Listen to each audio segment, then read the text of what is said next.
Let me go live. So there's a couple minutes delay between our Zoom versus YouTube broadcasting. Oh, so okay. There might be a couple really awkward silence towards the end of the talk. Cool. Thank you for the heads up on that. All right, cool. I think we can get started. It's really my great pleasure today to welcome Kate Byrne today as our ECI speakers. Kate obtained his bachelor degree from Boston University, and then he moved down further northeast to Dartmouth for his PhD, where he had first begin her journey in anti-tumor immunity. And then he moved down south to UPenn and to work with Dr. Robert Warrenheit to really take a deep dive into anti-tumor immunity in pancreatic cancer. She made many seminal discoveries, just to name a few. During her postdoc work, she found out that manipulating CD40 activities can synergize with checkpoint blockade and chemotherapy to enhance anti-tumor function to treat pancreatic cancer. She also developed a series of cell lines from pancreatic tumors, where those cell lines display a various degree of immune response. This really enables studies of intrinsic mechanisms to modulate anti-tumor immunity for many researchers and the field in general. Kate also was awarded with many recognitions, this including American Cancer Society postdoc fellowships, a Parker Fellow from the Parker Institute, and more recently, the Next Gen Star from the AACR meeting last month. So really welcome, Kate, to be here. Looking forward to your talk today. Thank you, and thank you for the invitation to participate. This is a really great series that you have organized. So I'm going to discuss the generation of T-cell responses against pancreatic cancer. I know that this is an immunology meeting, but I just wanted to start off with kind of an overview of the tumor immunity cycle, how I'm sort of thinking about it as a framework for generating immune responses against the tumor.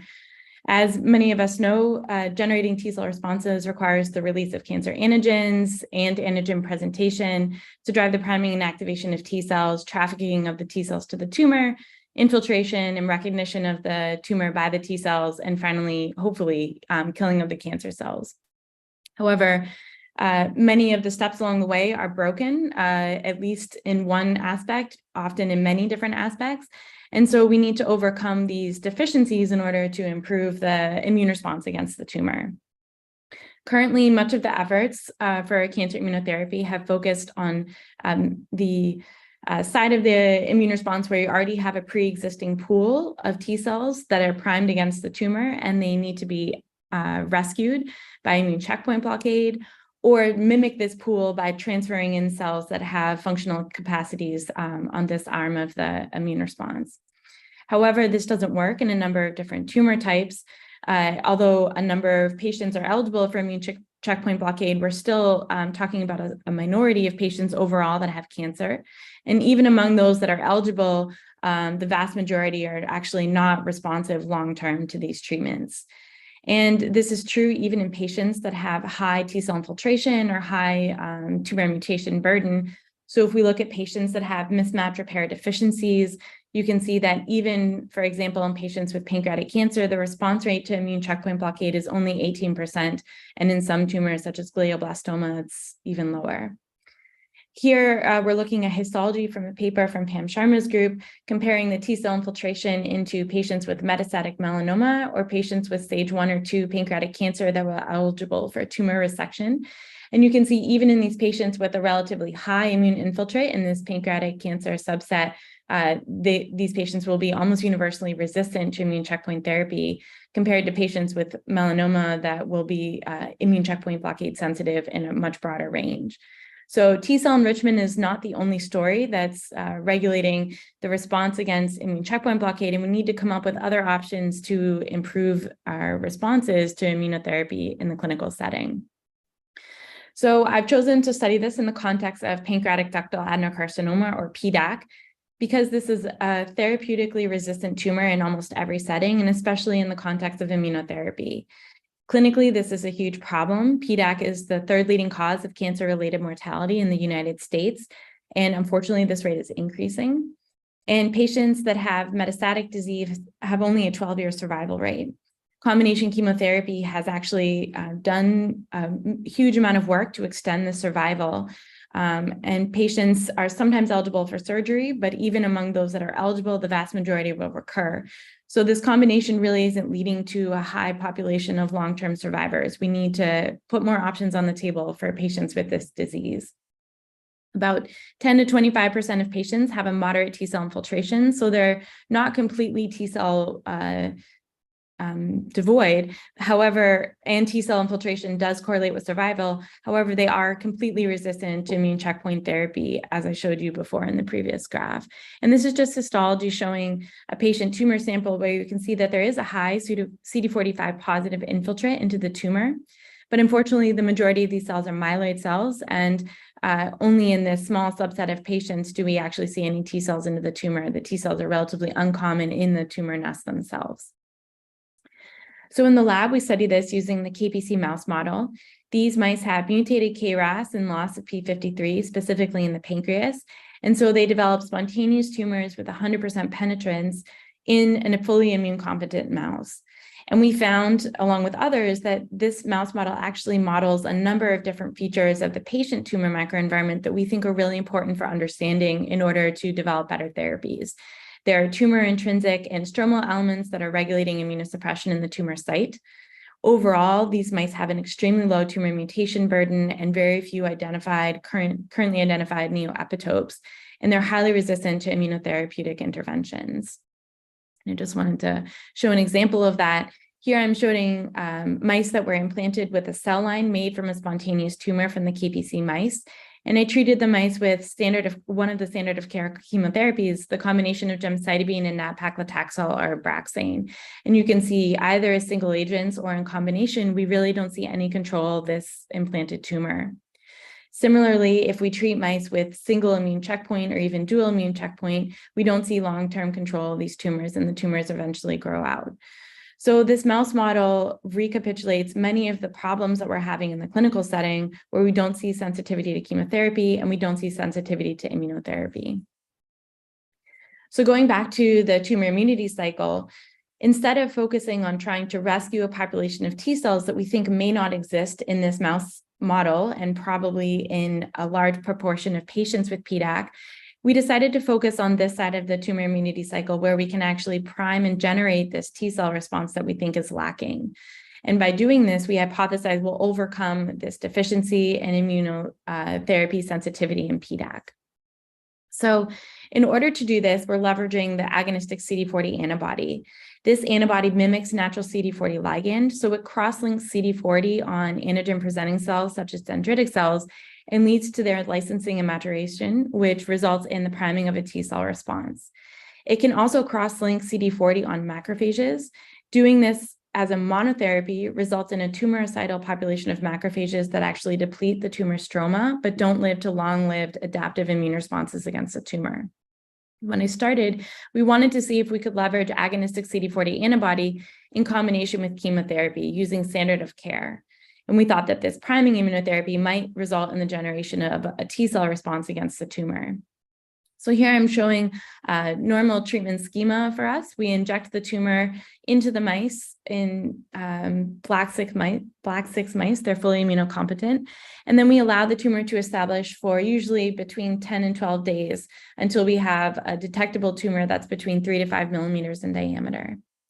We then treat the mice with combination chemotherapy, gemcitabine and nab-paclitaxel or Abraxane, followed by a single dose of agonistic CD40 on day 3. And you can see here in the open circles, when we give this combination chemotherapy and CD40, we finally have control of these tumors with a subset of mice that are able to survive long-term. And just to summarize this study, we found that actually this response was completely independent of type 1 interferons, TLR, MyD88 signaling, caspase signaling, IL-1, STING signaling, basically every innate immune sensor that we could check. However, CD4 and CD8 T cells were required, as was host expression of CD40 and interferon gamma. So we were able to generate an adaptive immune response that was T cell mediated when we were combining CD40 agonism with chemotherapy. This was very exciting to us, so we wanted to assess in the clinical setting if this may actually positively impact patients with pancreatic cancer. And so we performed a phase 1 neoadjuvant clinical trial where patients received agonistic CD40 prior to tumor resection. About 12 days before they went in for surgery, they received a single dose of agonistic CD40. And here we had the opportunity, because we were doing a neoadjuvant trial, to actually look at the entire resected tumor sample. So we partnered with Lisa Cousins to leverage her multiplex immunohistochemistry panel, which would allow us to do a really deep dive into the immune infiltration into this primary tumor site, as well as capture the spatial organization of the cells within the tumor microenvironment. And here we're able to detect where along the spectrum of the tumor site the samples are, so we can have them distal, far away from the tumor itself, spanning, which is closer to the tumor edge, border, which is within 1 millimeter of the tumor edge, or intratumoral, actually inside the tumor nest itself. And we compared our CD40 treated patients to two cohorts of controls, either completely treatment naive patients who just went for tumor resection, or patients who received neoadjuvant chemo or chemoradiation. So here, these Sankey plots are showing the distribution of immune cells in these two control cohorts. In orange, you can see our B cells, followed by CD8s and CD4 T cells shown in red and blue. And you can see that the tumor microenvironment as a whole is dominated by these B cells, then our CD8s and CD4s in treatment naive or neoadjuvant treated patients. However, when we gave agonistic CD40, now we saw a reorganization of the immune cells present in the tumor microenvironment. The vast majority of the patients on our study were CD40 treated. Sorry, I should say the N. We're talking about 16 patients on the trial, of which we were able to evaluate 11 tumors. So we had 8 tumors that were treated with CD40 only, and 3 patients that received CD40 in combination with gemcitabine and nab-paclitaxel. And you can see that in these CD40 treated patients, even starting distal from the tumor itself and moving closer into the tumor nest finally, both CD8s and CD4s are the dominant immune subset present in these tumor microenvironments. So spatially, CD40 has reorganized the tumor microenvironment with regard to the immune cell infiltration. When we quantified this as a whole across the entire tumor microenvironment and then did an unsupervised clustering, we found that all of our patient cohorts, our treatment naive, chemoradiated treated patients, or agonistic CD40 treated patients, segregated into 3 clusters: a granulocyte cluster, a T cell enriched cluster, and a myeloid enriched cluster. And here again, we found that our CD40 treated patients clustered into this T cell subset with an 82% chance of being in this lymphoid rich population, as compared to only 37 or 23% chance for patients who received either no treatment or just chemotherapy prior to resection. So there's a spatial reorganization, and there's an increase in the T cell presence that correlates with CD40 therapy prior to tumor resection. So this was really exciting to us, that both the mice and the patients showed evidence of an immunological response. And thinking back to our goal of trying to initiate instead of rescue a T cell response against a tumor, we thought that we had potentially succeeded in our first step of showing we could prime a T cell response against a tumor. And now we wondered if we could further enhance that using immune checkpoint blockade, including anti-PD-1 and CTLA-4, either as single agents or in combination. And here we actually thought we're improving the priming, especially with anti-CTLA-4, instead of rescuing a T cell response through our priming, we're giving the immune checkpoint therapy concurrent with our CD40 therapy as an effort to improve this initial priming step of the T cell response. And indeed, that worked. We saw that we had an even further enhanced primary tumor rejection and protective memory response that was mediated by both CD4 and CD8 T cells, again, independent of type 1 interferons and innate immune sensors, and dependent on interferon gamma and CD40. This was also translated to the clinical setting, at least in part. We did a trial with the Parker Institute called the PRINCE trial, where patients received agonistic CD40 from Apexigen in combination with gemcitabine and nab-paclitaxel again. And then in this case, they received anti-PD-1. We didn't have anti-CTLA-4 on board for this trial yet. And here I'm just showing the comparison between patients that received nivolumab in combination with gemcitabine and nab-paclitaxel, or the agonistic CD40 antibody in combination with gemcitabine and nab-paclitaxel. And you can see that when we've treated the patients with agonistic CD40 in the tumor itself, we see evidence of both type 1 and type 2 responses from the CD4 compartment, as well as the presence of both conventional CD4 T helpers and Tregs, evidence potentially of an ongoing immune response in the tumor, and an interferon gamma signature, as we would have predicted from the mouse model. We have more work to do here, but this is suggesting to us really that we're able to generate this immune response against the tumor that we were aiming for. We entered into this originally thinking that chemotherapy was beneficial because it would be that initial source that was liberating tumor antigens for enhanced antigen presentation through CD40 activated dendritic cells. But over time, we began to wonder if chemotherapy was a pro or a con in our system. So in order to address this, we repeated experiments in our mouse model that I just showed you, where we gave agonistic CD40 immune checkpoint blockade and chemotherapy, or the same thing, but without the chemotherapy. So agonistic CD40 and immune checkpoint blockade. And in these waterfall plots here, you can see that we have a similar, potentially slightly better tumor regression in mice that did not receive chemotherapy as compared to those that did. And our primary control of the tumor outgrowth actually looks nearly identical with or without chemotherapy. But when we followed these mice long-term, we found that any mouse that received chemotherapy actually eventually had tumor outgrowth, even if it was quite late, as far out as 80 days after the initial tumor injection, we were having tumor outgrowth. In comparison, mice that did not receive chemotherapy had a much better quality memory response, able to protect long-term, even for years in some of these mice. So chemotherapy was actually blunting the efficacy of CD40 immune checkpoint-induced memory T cell responses against the tumor.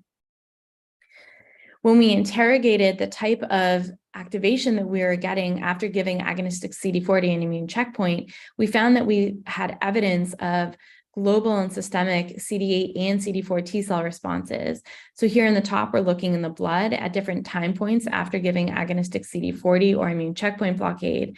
You can see here in the combination therapy in the blood of both CD4 and CD8 T cell subsets show evidence of immune activation as stained by CD11A or CD44 positive, CD62L low, with a peak in the blood around day 10. And this actually matches kinetics from the tumor draining lymph node that's shown below, where you can see there is an increase in the population of these activated effector cells within the tumor draining lymph nodes themselves, likely leading to this trafficking out into the blood and then eventually influx into the tumor, resulting in this drop at day 14.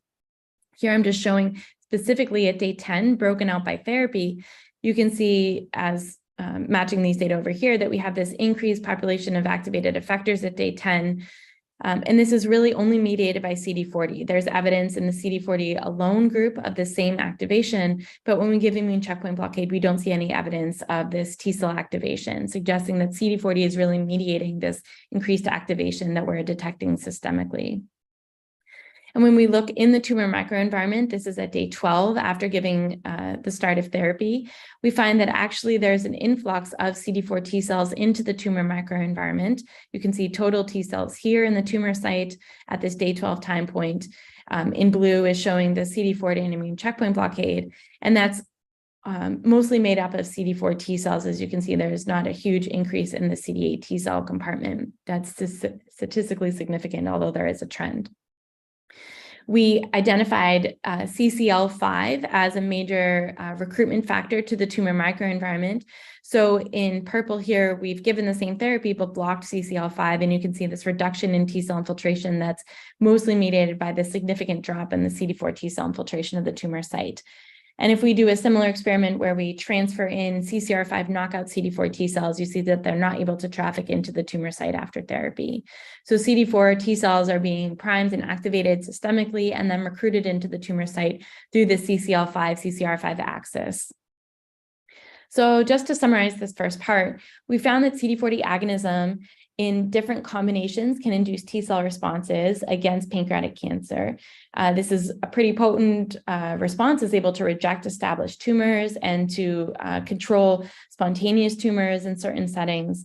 But this combination needs to be strongly considered and tested, as we found that chemotherapy is actually negatively impacting this developing T cell response against the tumor. And we also see evidence in our patient samples that CD40 therapy is driving an immunological response, although we still have work to do to figure out the combination that will actually drive improved survival in patients. So what are the determinants of response to agonistic CD40? We wanted to interrogate this in greater detail. And so we wanted to generate a more controlled set of tumor cell lines where the variables of this polyclonal tumor microenvironment could be disentangled. So we know in the KPC mouse model that actually the primary tumors are made up of a mix of clones that develop in the spontaneous tumor and eventually grow out into one large tumor. So to overcome that, we use the same KPC mice, except now we use mice that have a YFP lineage tag. And from that, we created a series of single cell lines that we could then implant back into the tumor microenvironment and analyzing these into the mice to analyze the tumor microenvironment. And analyzing these clonal tumors would allow us to hopefully identify tumor intrinsic mechanisms that are regulating response to immunotherapy. So here is a panel of 17 tumor cell lines that we analyzed using multi-parameter flow cytometry, and I just have the markers listed here on the y-axis. And you can see right away that by unsupervised clustering, we end up with two subsets of tumor clonal cell lines. We have our T-cell low clonal cell line and our T-cell high cell line. And these were not very creatively named by the presence or absence of T cells. You can see in T-cell high lines, we have a lot of CD3, CD4, and CD8 T cells, as well as cross-presenting dendritic cells. Whereas in our T-cell low lines, these cells are mostly absent, and instead the tumor microenvironment is dominated by suppressive myeloid cell populations. So we have this range of immune heterogeneity in the tumor microenvironment where we can interrogate different ends of the spectrum to determine the factors that are regulating response to immunotherapy. And I just wanted to highlight that there's not only a difference in the number, but also a difference in the localization of immune cells within the tumor microenvironment. Here, I'm just showing CD3 T cells stained in red in either a T-cell low tumor or a T-cell high tumor. You can see in the T-cell low tumor, the T cells that are present are mostly restricted right to the outer edge of the tumor microenvironment and not able to really traffic through the tumor center very well. In contrast, in T-cell high tumors, we see that there's T cells present throughout the tumor microenvironment and able to infiltrate even to the center of the tumor. So there's both a numbers game and a spatial orientation that are being altered between these two ends of the tumor microenvironment spectrum.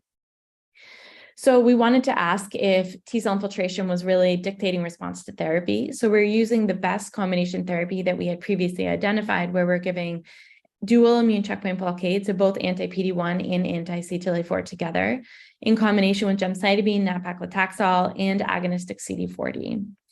So here on the right, on the left, in T-cell high, we have our tumor cell line controlled very well by giving this really huge combination of therapies. You can see tumors are really well controlled. In fact, the vast majority of mice from this cohort were able to reject this tumor and reject a secondary tumor challenge. In contrast, in blue, we have our T-cell low tumor.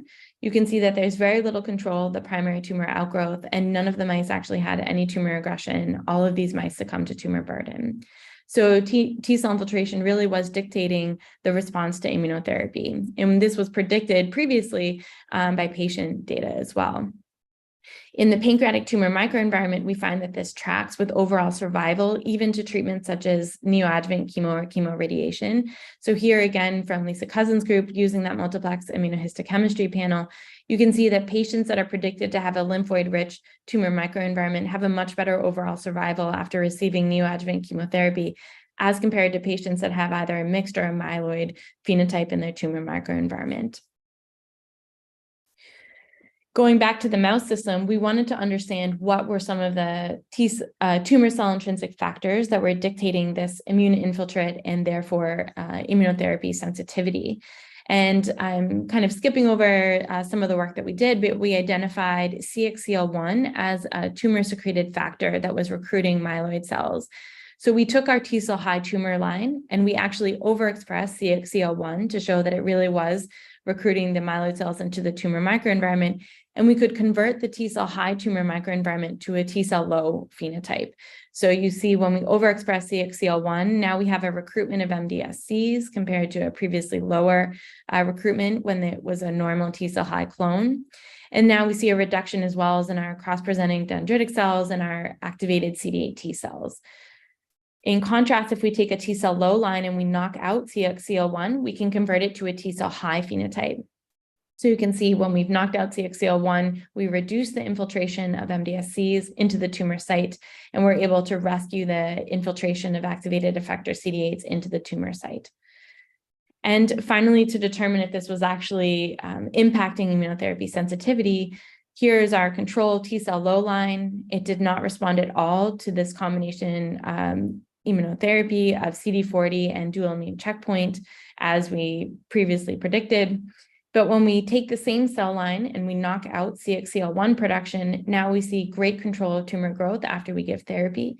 We see a far larger number of mice are actually able to completely reject this primary tumor, and they're actually also able to reject a parental tumor in the mice that are cured after therapy.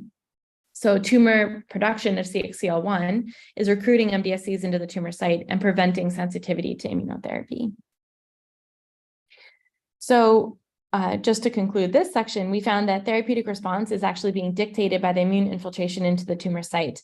And I showed CXCL1 as a tumor cell intrinsic factor. In the same paper, we also found GCSF, and others have found other tumor cell intrinsic factors such as COX-2 that are regulating T cell infiltration and thereby sensitivity to therapy. And this suggests to us that we may be able to target tumor cell intrinsic factors to help convert the diversity of the immune infiltrate and therefore alter sensitivity to therapy. So in a series of newer work that we're doing now, we're aiming to understand how therapy is actually impacting the spatial organization in the tumor microenvironment. That initial image that I showed comparing a T cell high and a T cell low tumor suggested to us that both at baseline and after therapy, it's possible that the tumor microenvironment is going to have very meaningful differences in how things are spatially organized. And this, again, was supported by data from the patient setting, where we found that after CD40 therapy, there was a complete reorganization of which immune cells were present within the tumor microenvironment. And so we wanted to study that a little bit more. So here, we originally were aiming to do a long-term spatiotemporal impact investigation on the impact of CD40 into the tumor microenvironment. So to do this, we are doing just dual immune checkpoint blockade with agonistic CD40, and we had originally planned to do a number of different time points. But it turned out that when we started looking early on, just within 24 to 48 hours after giving immune checkpoint blockade and CD40, we're actually seeing some major differences in the tumor microenvironment. So we're currently working on this, and then hopefully we'll continue to move forward as we start to understand more about what's happening in the tumor site.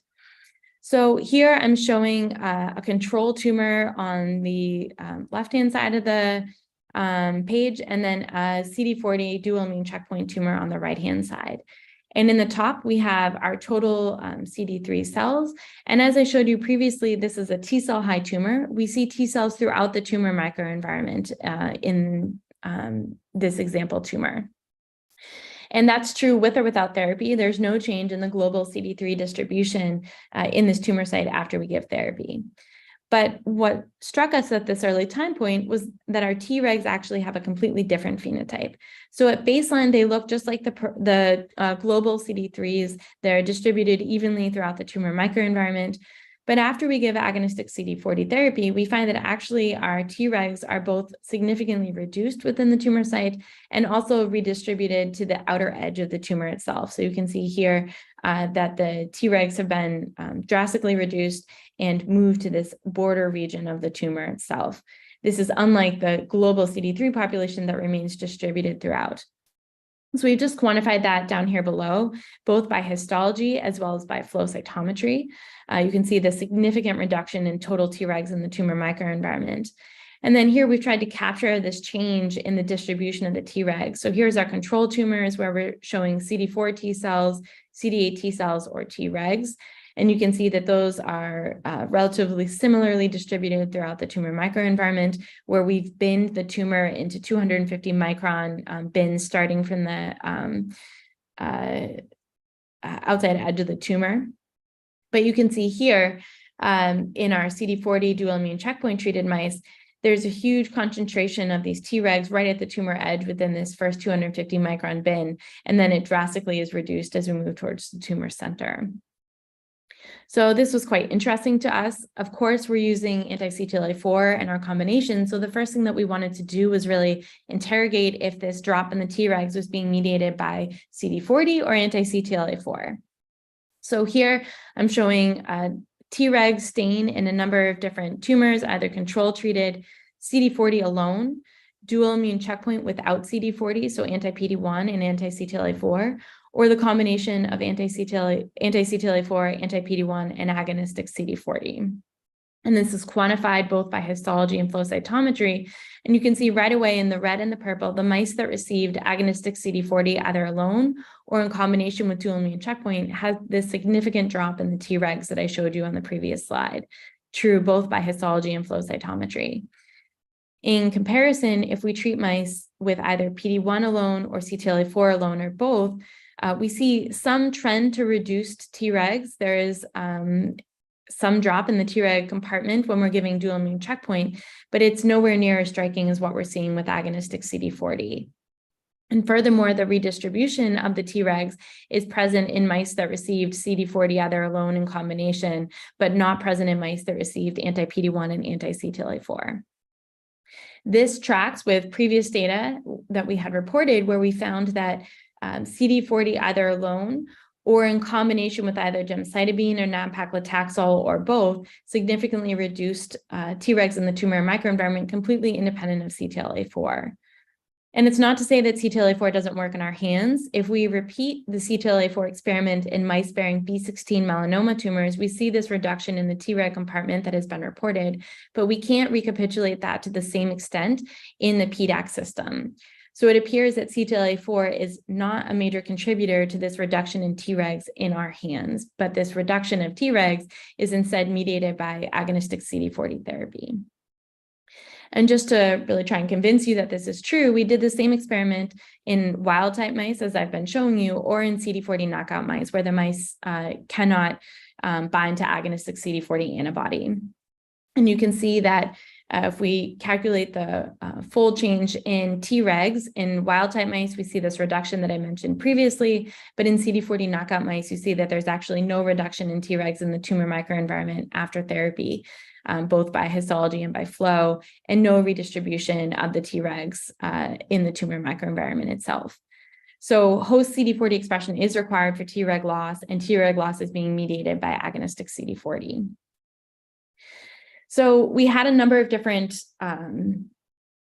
ways that this could be happening. I'm not showing all the data here, but one idea that we had was that we were having Treg death, and we don't see, at least by one readout of this using cleaved caspase 3, we don't see a huge reduction in the population of, or huge increase, I should say, in the population of cleaved caspase 3 expressing Tregs.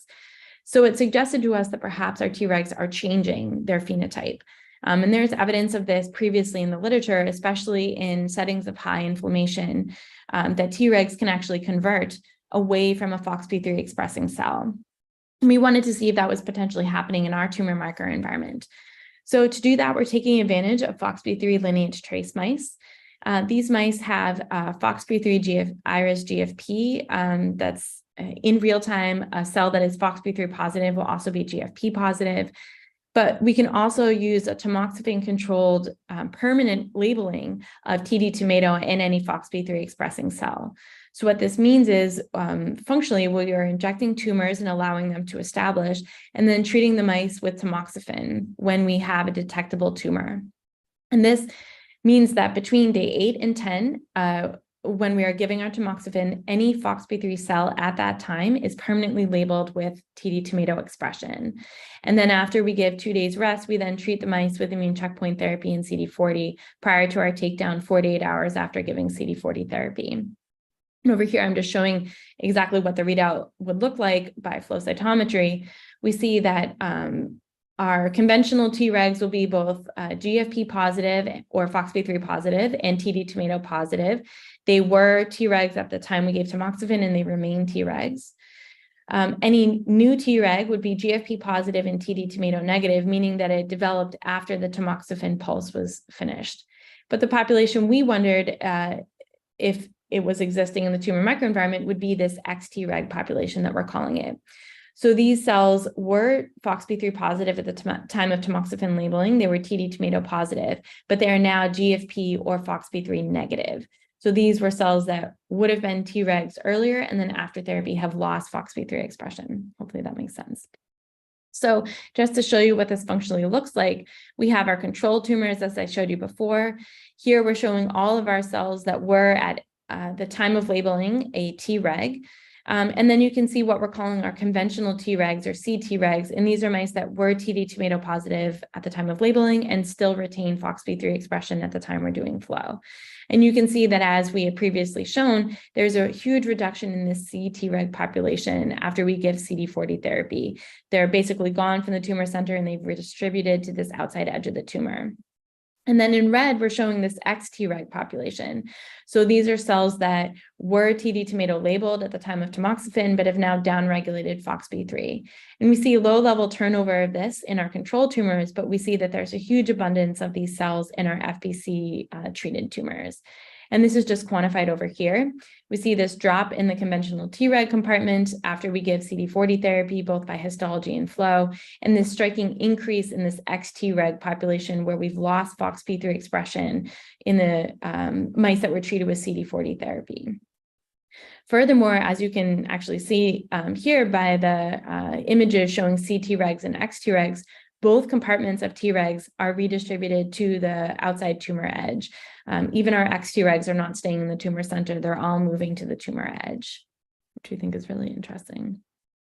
And then really just to convince you this is not an artifact of immune checkpoint therapy, we compared the generation of these XTregs in mice that were treated with dual immune checkpoint blockade without agonistic CD40 or with agonistic CD40, as I just showed you.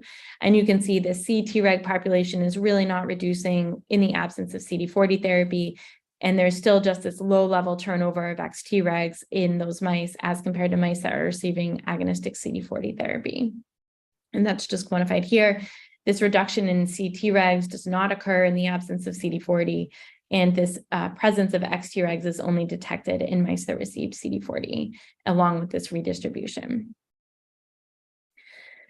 So what is happening to our Tregs? Using a different reporter system here, we wanted to get a hint at expression of different transcription factors, and we found that actually even in this conventional Treg population that is staying behind and is retaining FOXP3 expression, we see this huge increase in the proportion of cells that are staining for TBAT.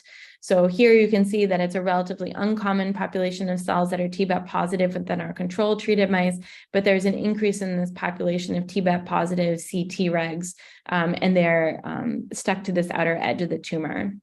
And this is just quantified here to show that actually FOXP3 positive cells are a major population of TBAT expressing cells in the tumor microenvironment at this early time point, suggesting that they're very rapidly changing to this TBAT positive phenotype. And here, just quantified TBAT expression within either our CTregs or XTregs in those lineage tracing mice. You can see both compartments of Tregs after CD40 therapy are upregulating TBAT expression. So this suggested to us that perhaps TBAT expression was correlating with an interferon gamma production function. So here we've done RNA scope, and you can see that up top we have our control tumor, and down below we have our FBC treated tumor. I'm showing in red here our lineage marker, so TD tomato, which would label any Treg. But you can see that in this inset, we're highlighting TD tomato positive, but FOXP3 negative cell. This is an XTreg. And you can see that nicely overlays with production of interferon gamma. So our XTregs are actually producing interferon gamma in the tumor microenvironment. And you can see that that's unique to mice that are treated with CD40. We don't see a significant increase in interferon gamma production, even within this XTreg population in mice that were treated with anti-PD-1 and CTLA-4 without CD40. And we have hypothesized that this is actually due to a feed-forward cycle of interferon gamma and IL-12, with IL-12 likely being from dendritic cells, from data I'm not showing here in this talk. And we find that if we block either IL-12, P40, or interferon gamma, we actually significantly reduce both the global generation of ExTregs, but also here, as I'm showing in this graph, the proportion of ExTregs that are interferon gamma positive. So really, this interferon gamma cycle, along with IL-12, is required for the generation of this XTreg population. So just to summarize this final part here, we found that actually CD40 therapy is promoting conversion of these conventional Tregs to a Th1-like XTreg. And XTregs in data I also did not have time to show here, my apologies, have increased NFAT signaling, suggesting that they're actually getting rapid TCR ligation within the tumor microenvironment. And this suggests that actually Tregs may be representing the most tumor-reactive T cells present in the tumor microenvironment at this really early time point, which we think is actually a very cool therapeutic opportunity. So to suggest some clinical implications, our work is finding that PDAC is actually sensitive to immune-mediated destruction, and this can occur even in the absence of chemotherapy. We need to do more work to understand which orthogonal treatment combinations with CD40 will have an increased therapeutic benefit, but I think we should consider immunotherapy as interventions that could be either second line or maintenance for patients with pancreatic cancer, where chemotherapy is either not what they want to be on anymore, or they're no longer responding to it, and we need to come in with something new. And I think our most recent data is really highlighting this need to reconsider what Tregs are doing in the microenvironment, and if we can better leverage them for controlling tumors. So with that, I just want to acknowledge my lab here at OHSU. I also showed some work from colleagues at Penn, including my mentor, Bob Vonderheide, and Alex Morrison, a student who did a fair amount of work for one of the studies I highlighted today. The Treg story that I highlighted at the end is a collaboration with Ron Germain's lab, and much of that work was done by Vivian Maltez, a postdoc in his lab. And then we also have done a fair amount of work using the Multiplexed IHC panel in collaboration with Lisa Cousins, and members of her lab have been really significant contributors to that. And with that, I would be happy to take any questions. Okay, thank you so much for this fantastic talk. So we have quite a few questions piling up in the chat box on YouTube channels. So for more questions, please feel free to type in the chat box. We'll go through the question one by one. I will begin with this question from Philip. Okay, have you tried neutralizing antibody against IL-23 when giving agonist of anti-CD40? Because anti-CD40 can induce IL-23 expression, and that's been reported to limit Treg survivals. Yeah, that's a great question. We have not tried a neutralizing antibody to it, but we should definitely consider it. We have looked for production of it in our tumor microenvironment before, but we didn't see a ton of it, but it was in a slightly different treatment combination than what I was looking at here. So it would be worth revisiting for sure. I think the IL-23 story with CD40 is actually quite interesting. That's a great idea, yeah. Cool. And the next question is from Beba. The question is, how did the raw T cells numbers instead of the percentage of CD45 positive cells look like in the 6L1 overexpress experiment? And oh, sorry, go for it. Might the phenotypes be more like myeloid versus suppressor, high versus low, instead of the T cells low versus high? I guess the question is more about if you want to look at from the myeloid angles or T cell angles. Right. I think they might be asking, like, if the T cell numbers are the same, you just have a dominance of more myeloid cells than one of the tumor microenvironments. So in those studies, we also reported our T cell absolute counts, and those also looked very similar to the proportions because we were reporting everything out of total CD45 in that heat map. So we saw that the numbers were mostly matching. Always in our hands, the numbers are not quite as clean as proportions, but it overall is a pretty clear phenotype that the T cell low really have less T cells, both by number and by proportions. I think that it is a chicken or the eggs kind of question. We don't know if the presence of myeloid cells early repulses the T cells, or if there maybe were T cells present at very early stages, and then eventually they got outnumbered by the myeloid cells. We don't know for sure on that, but it's pretty clear that by the time we're looking at them, they're really reduced in the T cell infiltrate. Cool. And squeezing my question about CXL1 is really cool. Like you show that the overexpression knockout can recapitulate the phenotype versus cold and hot tumors. And so do you know that if you try to block CXL1 in a cold tumor, does it work? Like, can you reverse the suppressed environment by simply blocking the chemokine? Yeah, so we didn't do those studies in that paper, but we were actually kind of pleased to see CXCL1 float out to the top because there had been a couple of reports just a couple of years earlier. There were, I think, 3 or 4 papers showing CXCL1 as a major determinant of T cell infiltration into PDAC tumor microenvironments. And in those studies, they did block CXCL1 or CXCR2 and showed that if they blocked those, they could get increased T cell infiltration. So we think that's the therapeutic angle. Now we know it's a tumor cell intrinsic mediator, but therapeutically, it was also an option to block it to reverse the phenotype. Yeah, so it's very cool. Yeah. And that's really cool. And since you have multiple cell lines that give you this really interesting phenotypes, do you know that is the CXL1 the most strongest factors that differentiate in hot versus cold? Or there's additional factors that also play a role? I think this is a really good question. So one thing that's really cool about those cell lines is that depending on what type of immunotherapy that you're looking at, could be totally different types of factors that actually are modulating sensitivity. So we've shared those with other labs all over, and Stephanie Dugan's lab has used them and shown that actually T cell high and low didn't track with her inhibitor of apoptosis, so her IAP drugs. So it actually depends what kind of immunotherapy you're using, which factors are actually modulating response to immunotherapy. So we predicted CXCL1 because it was coming out by our RNA-seq and ATAC-seq as one of our like higher hits, but it doesn't mean that it was universally going to work for all of those T cell low lines. And I think that it would be cool to find one. I think what was actually kind of more interesting to us is that we could also see the same thing with GCSF, and GCSF we actually sort of planned as a target. It didn't come out by our predictive factors. We actually hypothesized that one and went in and found it. And so it suggests that there's not one magic hit. You can actually use a number of different rheostats to turn on or off T cell infiltration.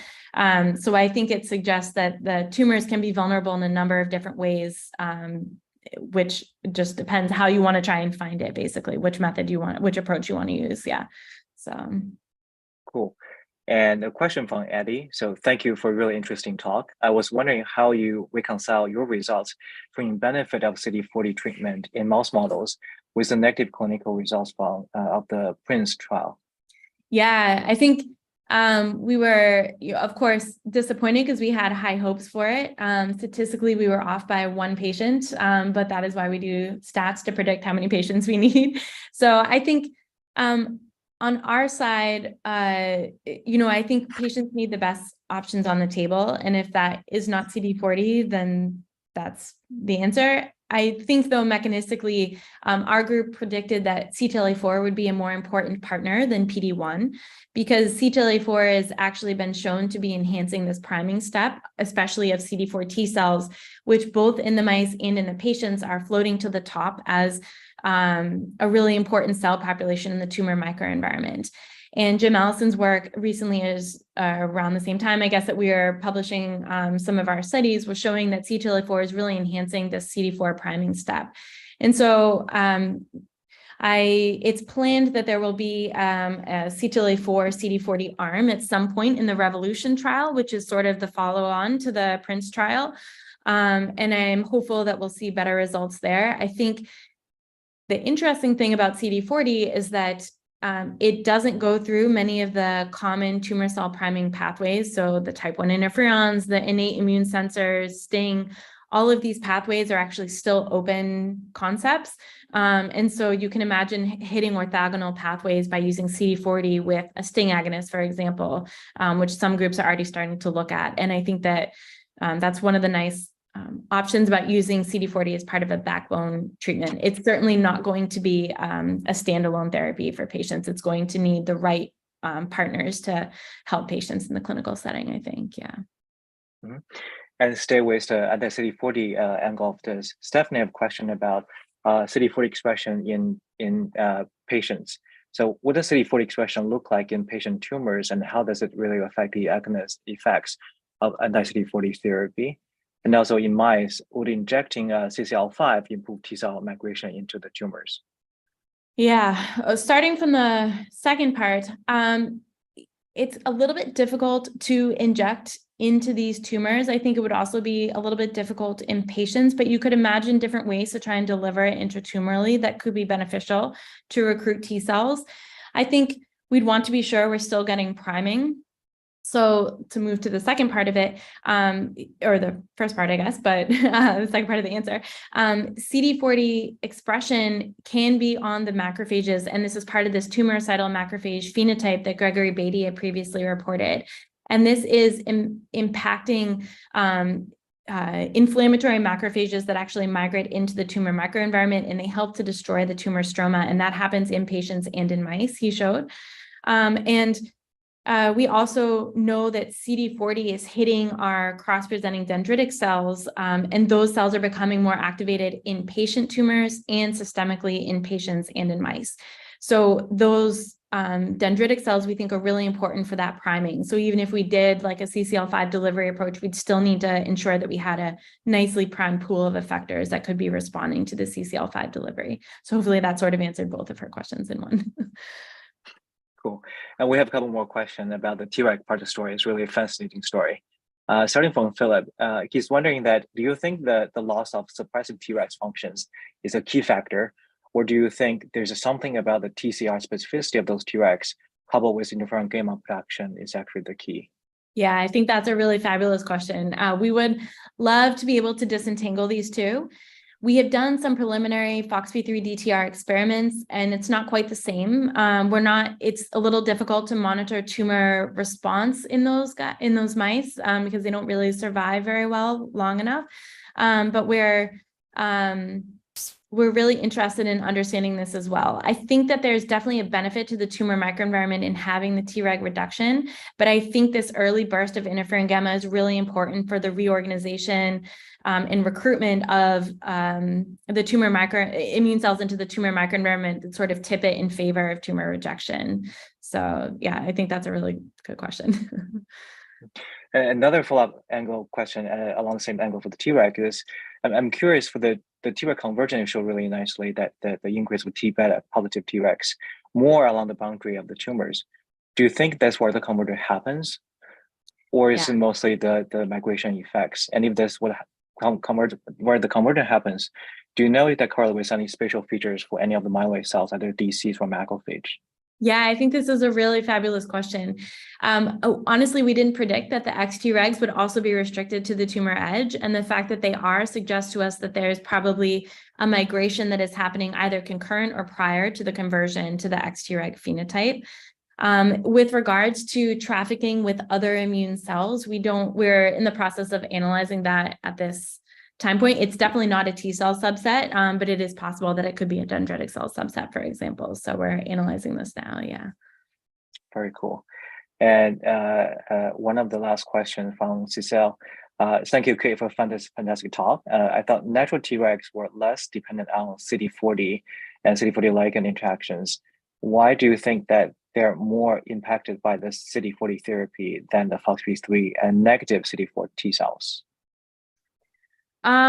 So I think that there's not binding of CD40 directly to a Treg population. So Tregs do not express CD40 itself, and the agonist antibody only binds to actually CD40.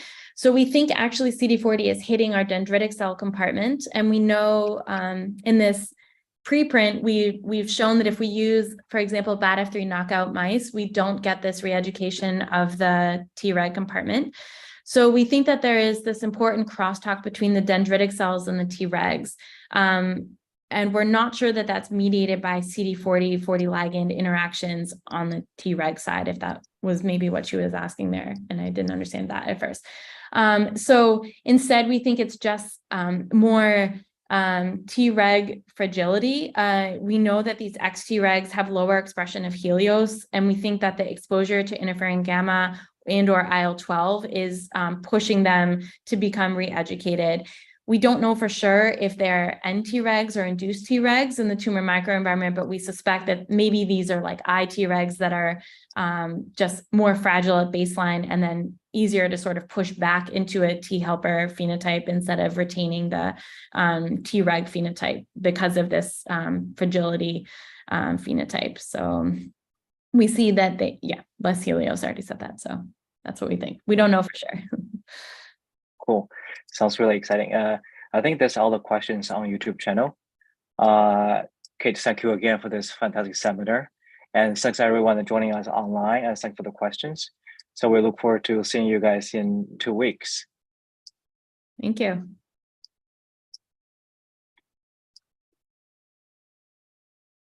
Right now is the silent pause. It stopped? Not yet. Oh.